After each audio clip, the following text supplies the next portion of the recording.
Good afternoon, all of you. Dr. Bapuji Salunke Institute of Engineering and Technology, Kolhapur welcomes you to e-learning platform. This is Science and Humanities Department. Today, we are going to begin with the fourth subtopic, which is titled as Types of Sentences. As you all of know that we are learning the first unit Applied Grammar, and this type of sentences is one of the subtopics included in the same unit. Here in this particular topic, we are going to look at the various types of sentences along with their examples.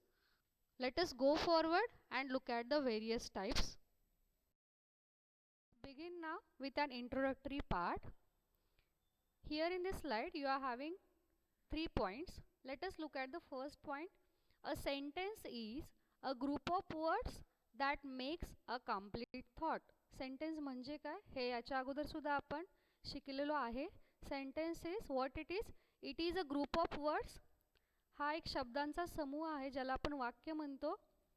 That makes a complete thought म्हणजे एक complete thought त्याच्यामध्ये explain केलेला असतो. असा शब्दांचा समूह ज्याला आपण मराठीमध्ये वाक्य असं म्हणतो. Now let us look at the second point. It is a separate and complete grammatical unit. आता ह्याला एक सेपरेट आणि कंप्लीट ग्रॅमॅटिकल युनिट असं का म्हटलंय? Because sentence itself is complete if we think about meaning. ज्यावेळी आपण अर्थाचा विचार करतो त्यावेळी सेंटेन्स हे कंप्लीट असतं. तिथं आपल्याला पूर्ण मीनिंग मिळतं त्या वाक्याचं. But if we go towards a phrase then we know that there we don't get complete meaning. Upon, if you remember, yesterday we have looked at the difference between a phrase, a sentence and a clause. There I have explained the definitions of these three terms, and if you remember, I have provided one example. A chain of gold. He has a chain of gold. आता a chain of gold हे आहे phrase and he has a chain of gold हे आहे एक sentence. आता आपण दोन्ही ठिकाणी काय केलेत तर शब्दांचा समूह बनवलेला आहे. पण तरी सुद्धा when we say that a chain of gold it is called as a phrase. आपण ह्याला फ्रेज म्हणतो. का म्हणतो? कारण इथं आपल्याला कंप्लीट मीनिंग मिळत नाही आहे. But when we attach subject and verb to this particular group of words म्हणजे काय, ज्यावेळी आपण ह्या शब्दांच्या समूहाला एक कर्ता आणि क्रियापद ज्यावेळी ॲड करतो त्यावेळी त्याचं पूर्ण वाक्य बनतं. मग ते वाक्य कसं होणार? He has a chain of gold. Am I right? आता इथं he has a chain of gold हे झालं सेंटेन्स. त्याला आपण सेंटेन्स का म्हटलंय? Because it makes a complete thought and that's why sentence is called as a separate and complete grammatical unit. म्हणून त्याला सेपरेट आणि कंप्लीट ग्रॅमॅटिकल युनिट असं म्हटलेलं आहे. हे सगळं आपण काल डिटेलमध्ये बघितलेलं आहे. Let us now go forward and look at the third point in this slide. What it is? Sentences are of how many types? Sentences are of 4 types. 4 प्रकारची वाक्य आपण जनरली वापरत असतो. May that be Marathi language or may that be English language. बघा मराठीमध्ये सुद्धा आपण जी वाक्य बोलतो ती एका पर्टिक्युलर कॅटेगरीमध्ये मोडतात. बघा आता मी तुम्हाला जसं एक्सप्लेन करत जाईन तसं तुमच्या लक्षात येईल की हे सगळं आपण मराठी ग्रामरमध्ये ऑलरेडी शिकलेलो आहे. बघा the first type. Let us look at the first point. काय म्हटलंय? Assertive sentence. Assertive sentence is called as विधानार्थी वाक्य इन मराठी. आपण बऱ्याचशा वेळेला फक्त एक विधान बनवतो त्यावेळी त्याला आपण विधानार्थी वाक्य असं म्हणतो. बघा आपण मराठी ग्रामरमध्ये हे शिकलेलो आहे. Second imperative sentence. Second type is imperative sentence. It is called as आज्ञार्थी वाक्य इन मराठी. आज्ञार्थी वाक्य. बऱ्याचशा वेळेला आपण फक्त आज्ञा देतो त्यावेळी त्याला आपण त्या प्रकारच्या वाक्याला आज्ञार्थी वाक्य असं म्हणतो. Let us go forward and look at the third type here. Third interrogative sentence. Interrogative sentence is called as काय म्हणतो आपण त्याला? बघा आठवते का? प्रश्नार्थक वाक्य. प्रश्नार्थक वाक्य आपण शिकलोय. Where we form a question and do ask something to someone. आपण काय करतो, प्रश्न बनवतो आणि एखाद्या व्यक्तीला एखादी माहिती विचारत असतो, त्यावेळी आपण इंटरोगेटिव्ह सेंटेन्सेस बनवत असतो. Now the fourth point or fourth topic काय आहे बघा, exclamatory sentence. Exclamatory sentence is called as उद्गारवाचक वाक्य इन मराठी. उद्गारवाचक वाक्य आपण शिकलेलं आहे. उद्गारवाचक चिन्ह आपल्याला माहिती आहे, प्रश्नार्थक चिन्ह आपल्याला माहिती आहे. म्हणजे हे सगळे काय आहेत, तर these are the 4 types of sentences that we use in a language. May that be Marathi language or may that be an English language. Now we are going to look at the various examples of assertive sentences, imperative sentences, interrogative sentences and exclamatory sentences also. There I'll be explaining each and every type in detail along with their concerned examples. First of all, we'll discuss about the first type of sentences, which is titled as assertive, or most of the time it is called as declarative sentences also. Assertive sentences ला आपण declarative sentences सुद्धा म्हणतो. आता का म्हणतो आपण खाली बघूयात. Now look at the points which are given over here in this slide. Look at the first point. What it is? A declarative or assertive sentence states a fact, opinion or idea. आता declarative sentence काय करतं, तर ते एखादी fact किंवा opinion किंवा idea state करतं. It's just a statement. It declares something and that's why we call it as declarative or assertive sentence. आपण ह्याला declarative किंवा assertive sentence का म्हणतो, कारण ते काय करतं, एखादी फॅक्ट, ओपिनियन किंवा आयडिया स्टेट करतं किंवा डिक्लेअर करतं. Now let us go forward and look at the second point. What it is? Such sentences are simple statements. जसं मी आता म्हणाले, अशा प्रकारची वाक्य जी आहे ज्याला आपण डिक्लरेटिव्ह किंवा असर्टिव्ह सेंटेन्सेस म्हणतो, ते काय असतात, तर सिंपल स्टेटमेंट्स असतात. तिथं आपण काय करतो, काहीतरी आपण स्टेट करतो किंवा असर्ट करतो, म्हणून त्याला आपण काय म्हणतो, simple statements. Now let us go forward and look at the third point. What it is? They state, assert और डिक्लेअर समथिंग. जसं मी आत्ताच म्हणाले की अशा प्रकारची वाक्य काय करतात, तर काहीतरी असर्शन करतात किंवा एखादी गोष्ट डिक्लेअर करतात, किंवा ज्या वेळी आपण डिक्लरेटिव्ह किंवा असर्टिव्ह सेंटेन्सेस वापरत असतो बोलताना किंवा लिहिताना, त्यावेळी आपण काय करत असतो, एखादी फॅक्ट ज्याला मराठीमध्ये आपण वस्तुस्थिती म्हणतो, आपलं ओपिनियन ज्याला आपण मत म्हणतो, किंवा एखादी आयडिया आपण काय करत असतो, तिथं स्टेट करत असतो. In short we can say declarative or assertive sentences are just statements. ते फक्त statements असतात. Let us look at the examples, then the point will be more clear to you. First example, he is an honest employee. हे एक statement आहे. ज्यावेळी तुम्ही म्हणता he is an honest employee, it is nothing but an opinion about someone. ज्यावेळी तुम्ही एखाद्या व्यक्तीला म्हणता की ती व्यक्ती काय आहे, खूप प्रामाणिक आहे, त्यावेळी हे तुमचं मत आहे. Here we are doing what, we are stating our opinion. त्यामुळे ह्याला आपण डिक्लरेटिव्ह सेंटेन्स असं म्हणतो. Let us look at the second example. Gandhiji is the father of our nation. Gandhiji is the father of our nation. It is what, it is a fact. ही वस्तुस्थिती आहे, बरोबर आहे. हे कुणाचं मत नाही आहे, ही वस्तुस्थिती आहे की गांधीजी हे आपल्या काय होते, भारताचे फादर ऑफ अवर नेशन असं आपण त्यांना म्हणतो. का म्हणतो हे आपल्याला हिस्ट्रीमध्ये माहिती आहे. तर हे काय आहे, ही एक फॅक्ट आहे. Next third one, you are not in this team. It is just a statement. तुम्ही सांगताय कुणाला तरी you are not in this team, तू या टीममध्ये नाही आहेस. इथं हे काय आहे, तुम्ही तुमचं स्टेटमेंट सांगितलेलं आहे कुणाला तरी. Now fourth example, Madurai is a temple city. Most of the time whenever we visit certain places, we do express our opinion or a feeling. Here also someone has explained his or her feeling. बघा, Madurai is a temple city. आपण एखाद्या प्लेसला भेट देऊन आलो की आपण आपलं मत व्यक्त करतो. इथं सुद्धा ते एक स्टेटमेंटच आहे. Next 5th example, Ganguly is a fine batsman.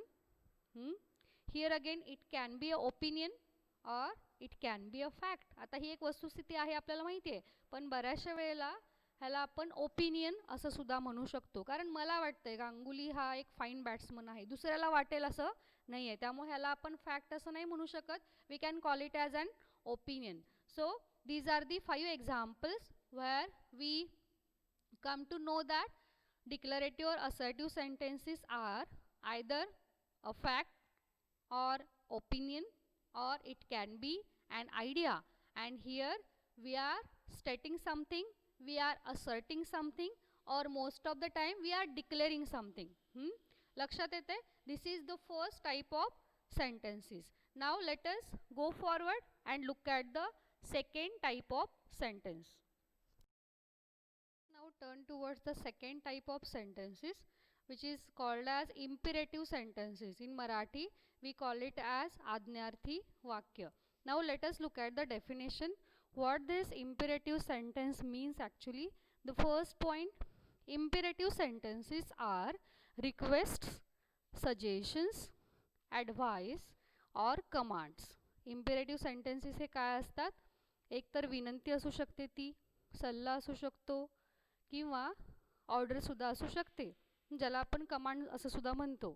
Now let us look at the second point. They often appear to be missing subjects and use a base form of verb to begin a sentence. म्हणजे काय बघा, जर तुम्हाला लक्षात येत असेल तर आपण आज्ञार्थी वाक्यामध्ये काय सब्जेक्ट आपण वापरत नाही. म्हणजे we begin an imperative sentence with the help of a base form of verb. म्हणजे क्रियापद जे आहे त्याचा बेस फॉर्म आपण वापरून आज्ञार्थी वाक्य बनवतो.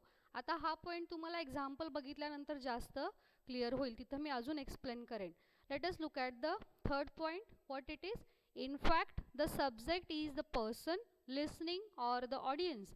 आता मग सब्जेक्ट कोण असणार आहे, तर जी व्यक्ती तुम्हाला ऐकते, की ज्याला आपण ऑडियन्स सुद्धा म्हणू शकू, तो असणार आहे subject. Let us go forward and look at the examples. There are clear the second point in detail. Now the first example, go to office and start work.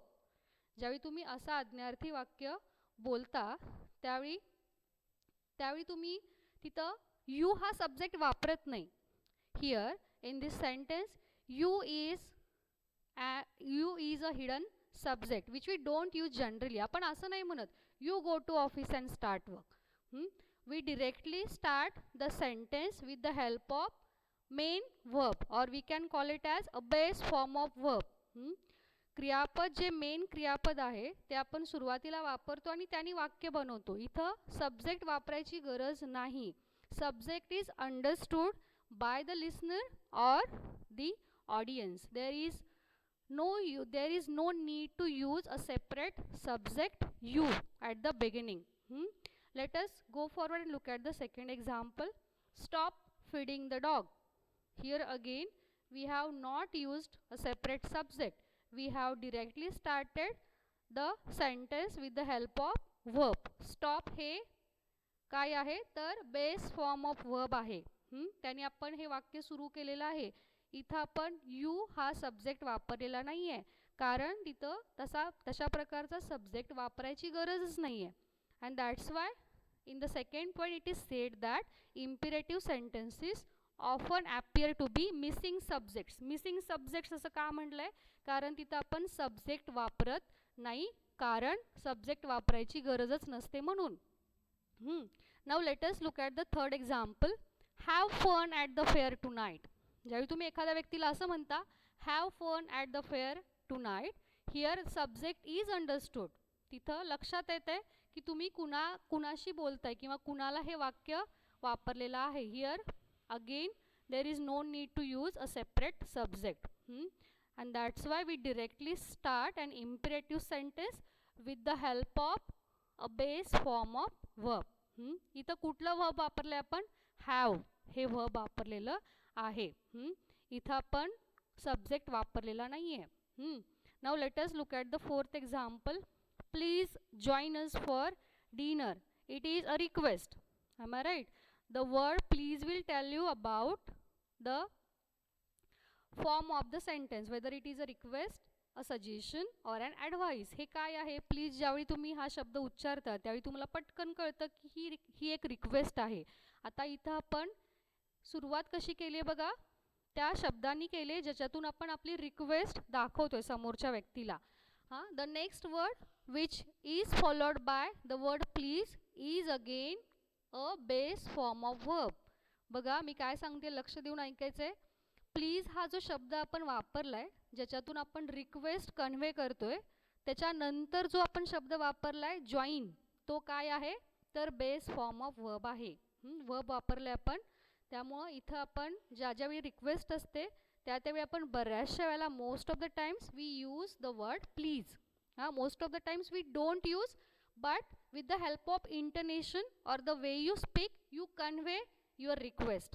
म्हणजे मला काय सांगायचं लक्षात येते का बघा, बऱ्याचशा वेळेला आपण प्लीज हा शब्द नाही वापरत, मग तिथं आपण काय करतो तर आपल्या इंटोनेशनच्या मदतीने, म्हणजे आपण ते वाक्य ज्या टोनमध्ये बोलतो त्या टोनमधून आपण ती रिक्वेस्ट कन्व्हे करत असतो. Then the last sentence, don't wait for my answer. Here again wait is the main verb and we have used one more word before this word don't. Here this particular word don't is showing you negative side, that is negation. नकारार्थी वाक्य आहे. इथं आपण wait हे main verb वापरलेला आहे आणि negation असल्यामुळे आपण काय करतोय तर don't हा शब्द इथं वापरलेला आहे. Now don't wait for my answer it means माझ्या उत्तराची वाट बघू नको. इथं निगेशन दाखवायचं आपल्याला, म्हणून आपण काय केलं आहे तर डोंट हे ह्या शब्दांनी आपण सुरुवात केलेली आहे. म्हणजे वेट हे आहे मेन वर्ब आणि आपल्याला निगेशन दाखवायचं असल्यामुळे आपण डोंट हा शब्द सुरुवातीला वापरलेला आहे.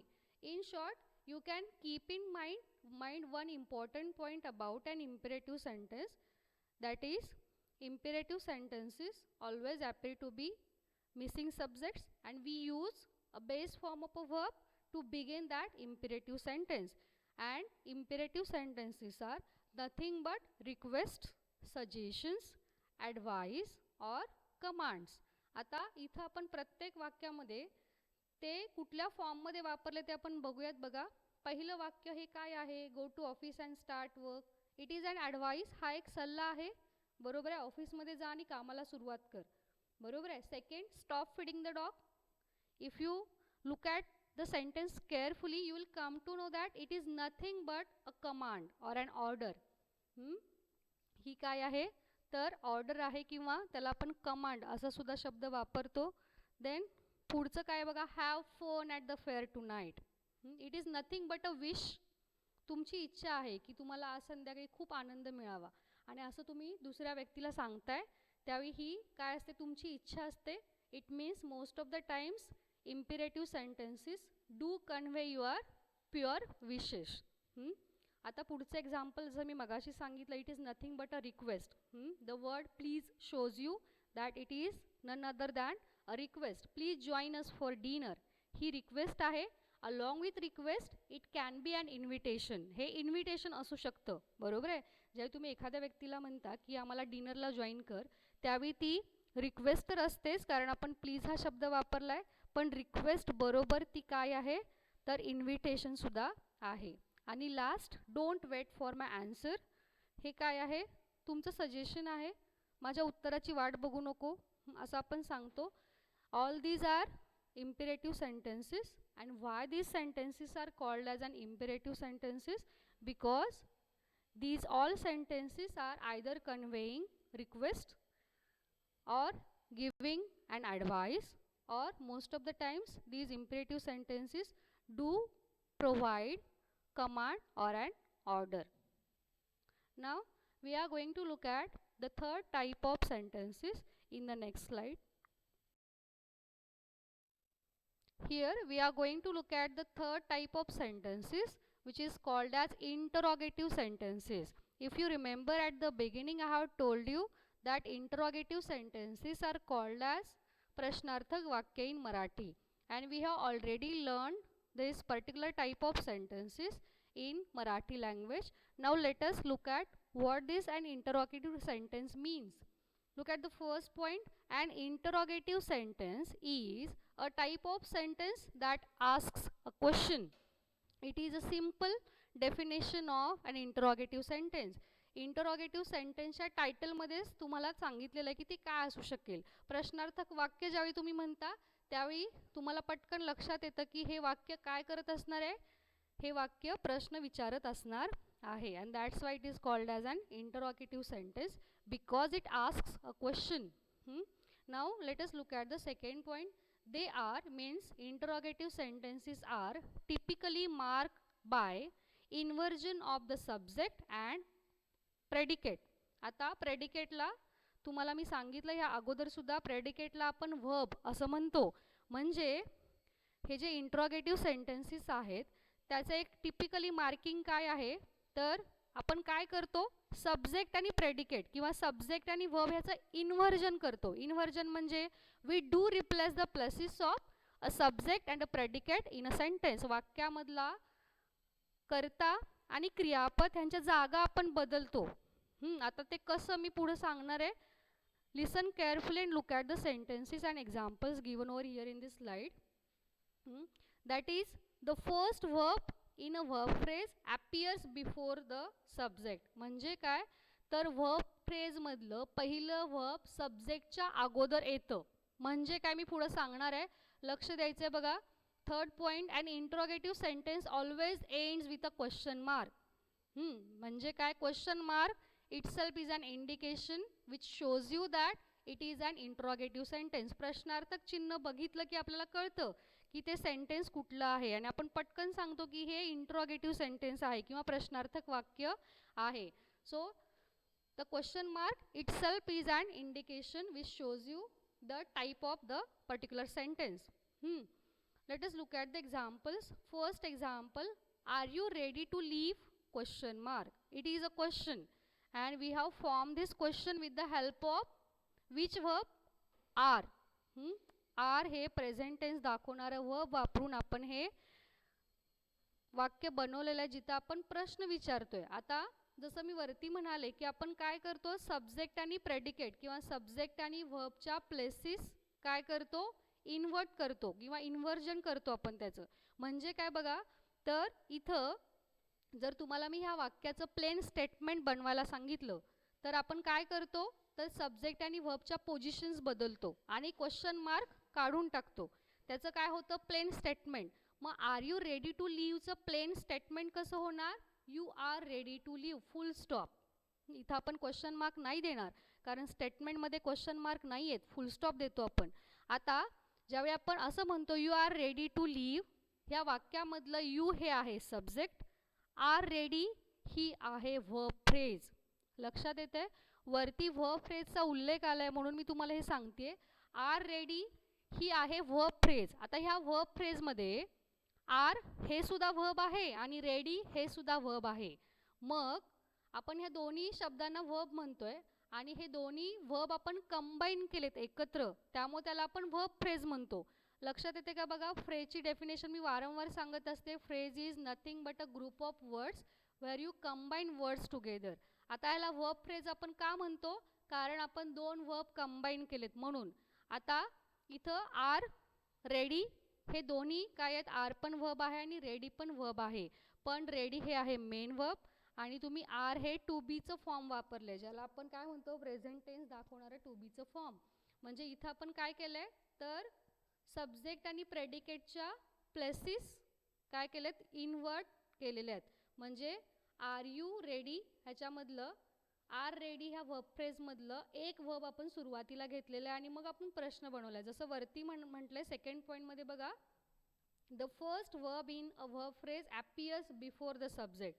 म्हणजे काय वर्ब फ्रेजमधलं एक वर्ब आपण सुरुवातीला घेतो आणि मग त्याचा क्वेश्चन बनवतो.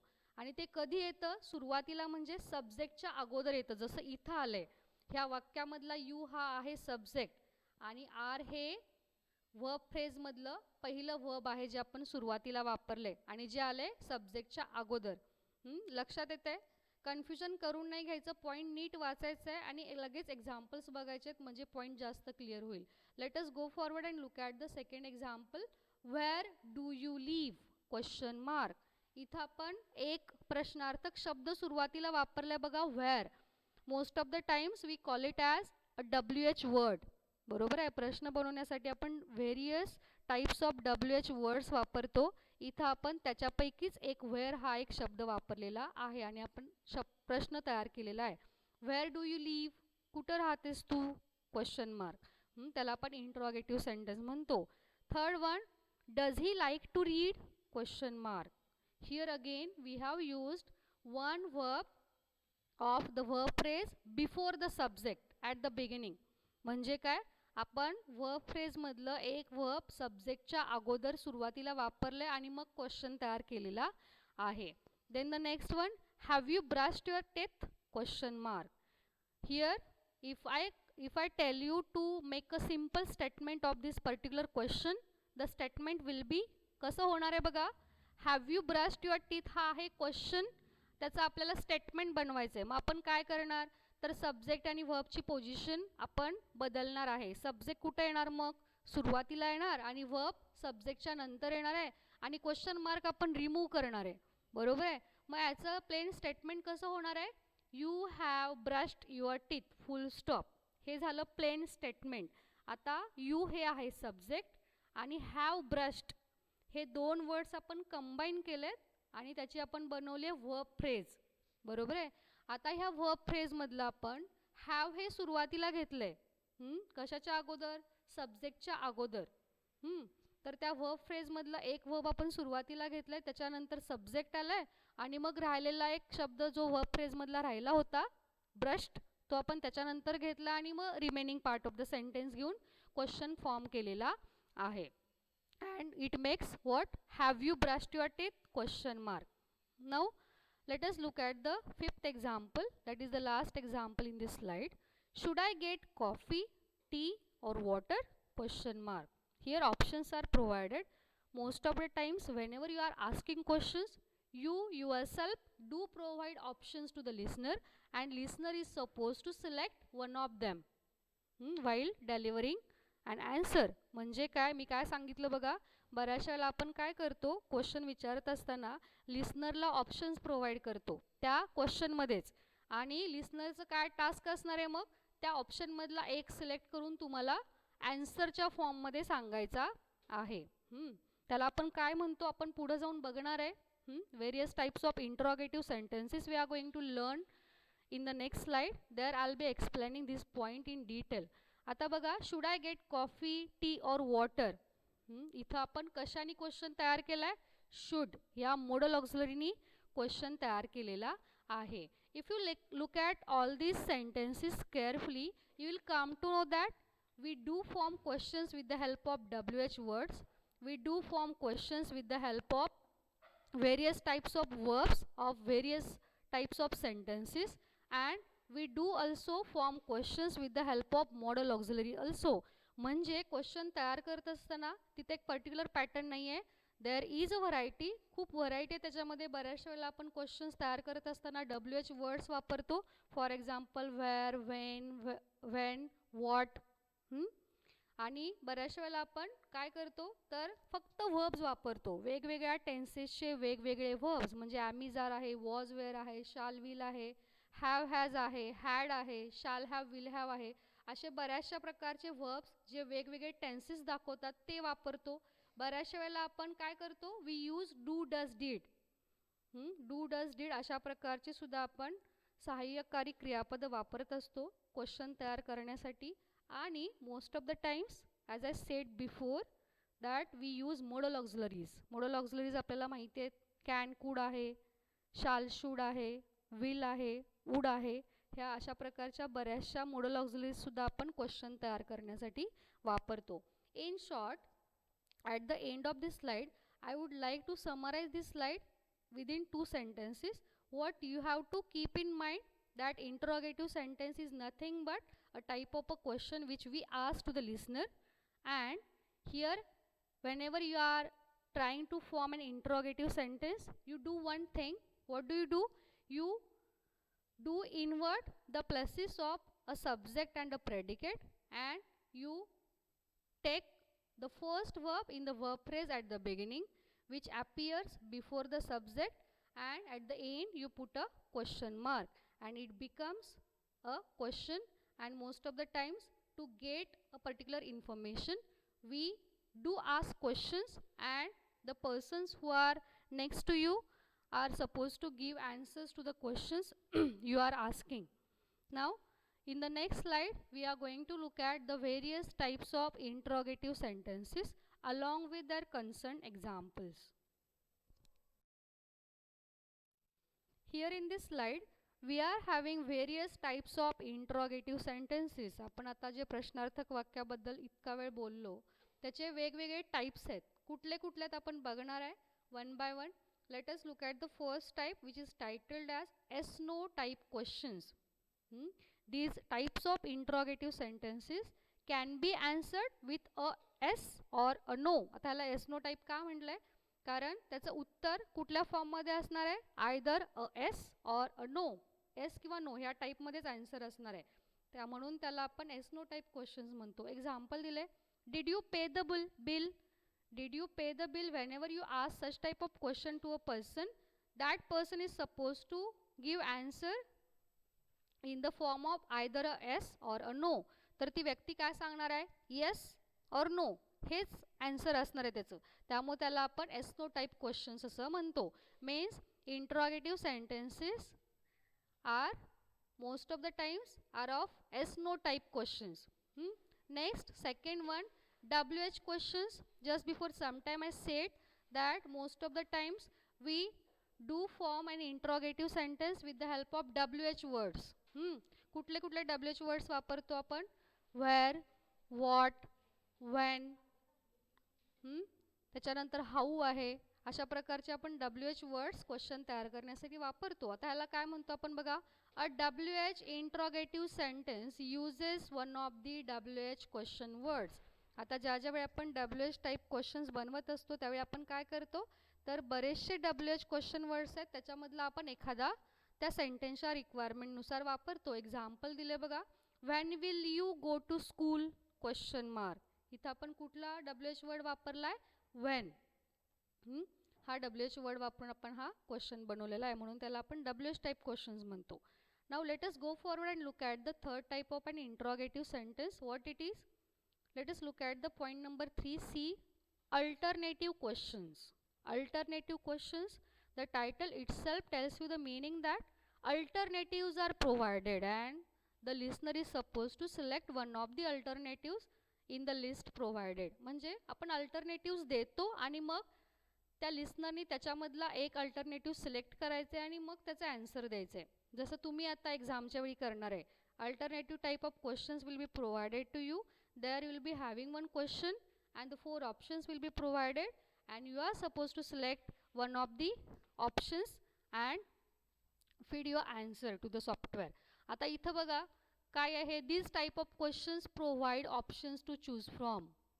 अशा प्रकारचे क्वेश्चन्स काय करतात, ऑप्शन्स देतात आणि त्याच्यामधला एक सिलेक्ट करण्याचं टास्क लिसनरचं असतं किंवा रिसिव्हरचं असतं.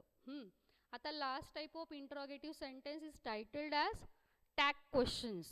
If you remember, at 10th we have learnt one grammatical unit which is titled as add a question tag. 10वी मध्ये आपण add a question tag शिकलो होतो. तिथं आपण काय करायचो, तर त्या वाक्याचं क्वेश्चन टॅग बनवत होतो. आठवतंय का बघा? एक्झाम्पल बघितल्यानंतर पटकन आठवेल. आपण अशा प्रकारचे क्वेश्चन्स तयार केले. त्याला आपण काय म्हणतो, टॅग क्वेश्चन्स. काय करतं हे tag question? A tag question is just a declarative sentence with a question tagged on to the end. आपण काय करतो, question at the end tag करतो आणि हे काय असतं, फक्त एक डिक्लरेटिव्ह सेंटेन्स असतं.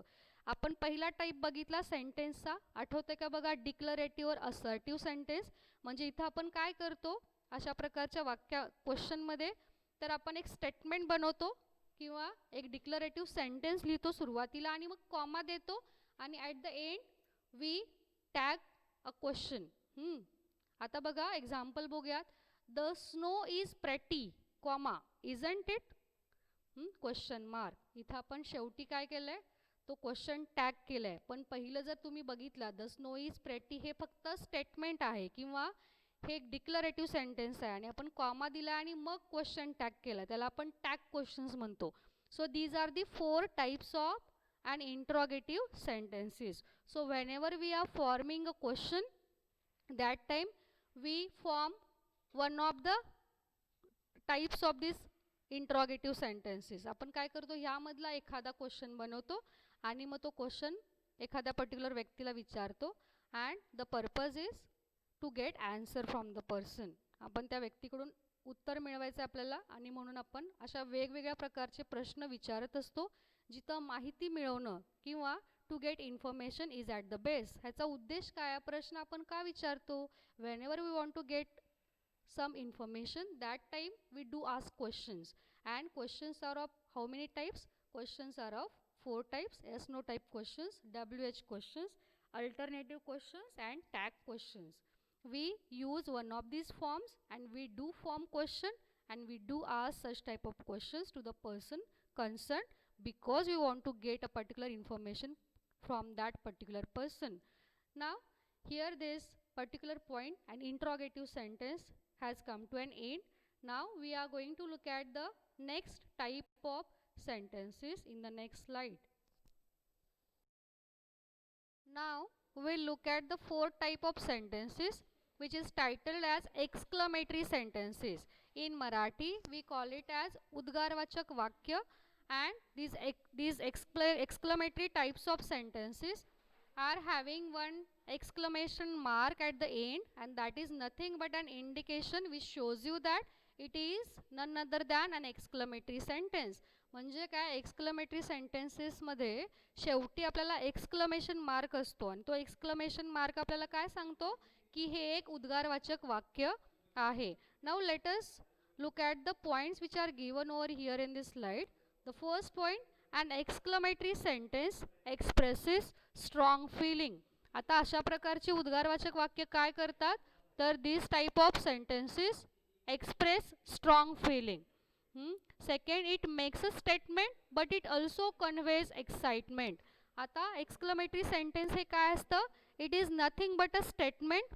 ते एक स्टेटमेंटच असतं, पण काय फरक आहे मग स्टेटमेंटमध्ये आणि एक्सक्लेमेटरी सेंटेन्समध्ये, तर एक्सक्लेमेटरी सेंटेन्स काय करतं, इट अल्सो कन्व्हेज एक्साइटमेंट. जरी ते स्टेटमेंट असलं तरी सुद्धा त्या स्टेटमेंटमध्ये काय असते, a lot of excitement is there. Next point, it always ends with an exclamation mark. Just before some time I said that at the end we put an exclamation mark and it is nothing but an indication which shows you that it is an exclamatory sentence. म्हणजे exclamatory सेंटेन्समध्ये शेवटी एक उद्गारवाचक चिन्ह असतं आणि ते आपल्याला indicate करतं की हे एक उद्गारवाचक वाक्य आहे. Now let us look at the examples which are there. First example, what a beautiful picture it is exclamation mark. आता हे आहे एक्सक्लेमेटरी सेंटेन्स कारण इथं आपण आपली स्ट्रॉंग फिलिंग किंवा एक्साइटमेंट कन्वे केलेली आहे आणि आपण शेवटी उद्गारवाचक चिन्ह दिलेलं आहे. Next, how big that mango tree is. Here again at the end we have put an exclamation mark and here again we have expressed a strong feeling of excitement. Next, third one, hooray, we have won the match. Here at the end an exclamation mark is not there, but if you observe carefully the word hooray is followed by an exclamation mark. म्हणजे इथं वाक्याच्या शेवटी जरी exclamation mark नसलं तरी सुद्धा आपण शब्दानंतर exclamation mark दिले. म्हणजे most of the times what is the thing you have to keep in mind, तुमच्या लक्षात ठेवायची ही गोष्ट काय आहे, तर बऱ्याचशा वेळेला आपण काय करतो, we put an exclamation mark if we are using an exclamatory word at the beginning. बऱ्याचशा वेळेला आपण काय करतो, एक एक्सक्लेमेटरी वर्ड वापरतो आणि मग काय करतो, एक्सक्लेमेशन मार्क देतो आणि नंतर आपण स्टेटमेंट देतो, जसं इथं केलंय. काय केलंय आपण, एक स्टेटमेंट दिले, we have won the match. इथं तुम्ही सांगितलंय की आम्ही मॅच जिंकलो आणि त्याचा आनंद आपण हुर्रे ह्या पर्टिक्युलर वर्डमधून कन्व्हे केलेला आहे. त्याच्यातून आपण काय केले, आपली एक्साइटमेंट कन्व्हे केलेली आहे. त्यामुळे त्याला आपण उद्गारवाचक वाक्य असं म्हणतो. Fourth one, that sounds incredible आणि एक्सक्लेमेशन मार्क. इथं सुद्धा we are conveying a strong feeling and at the end we are putting what, an exclamation mark. Last example, what a pleasant surprise. Most of the time if you are surprised, you do express your feelings with the help of an exclamatory sentence like this. बऱ्याच वेळेला आपल्याला surprising असते एखादी गोष्ट, त्यावेळी आपण अशा प्रकारची वाक्य बोलत असतो आणि त्या वाक्यांमधून आपण आपल्या एक्साइटमेंट्स किंवा स्ट्रॉंग फीलिंग्स कन्व्हे करतो आणि म्हणून त्याला आपण काय म्हणतो, तर एक्सक्लेमेटरी सेंटेन्सेस म्हणतो. Because exclamatory sentences what they do express your strong feelings and they are nothing but statements, but they convey what, your excitement, and at the end we put an exclamation mark. This is all about exclamatory sentences. Now we are going to look at the next point. At the end we'll revise whatever we have learnt in this particular presentation, where we have started with the new subtopic named as types of sentences. Here we have learnt various types of sentences. How many types of sentences are there? There are 4 types of sentences. First one, assertive, or most of the time we call it as declarative sentences. Second one is imperative sentences, ज्याला आपण आज्ञार्थी वाक्य म्हणतो. Third one is interrogative sentences. There we have looked at various types of interrogative sentences. And the fourth type of sentences is titled as exclamatory sentences. These are the 4 types of sentences, and we do form sentences while speaking or writing with the help of these particular patterns which are provided. Along with these 4 types, we have looked at various examples where I have cleared the definition of each and every types. This is all enough for the day. In the next lecture we are going to start with the next subtopic in your syllabus, which is titled as tenses. In the next lecture आपण काय करणार आहे, तर नवीन एक topic सुरू करणार आहे, tenses. There we will be learning about various tenses along with their concerned examples. Thank you. I hope you have understood this topic. If you do have any queries, you can directly ask without any type of hesitation. Thank you. Thank you so much.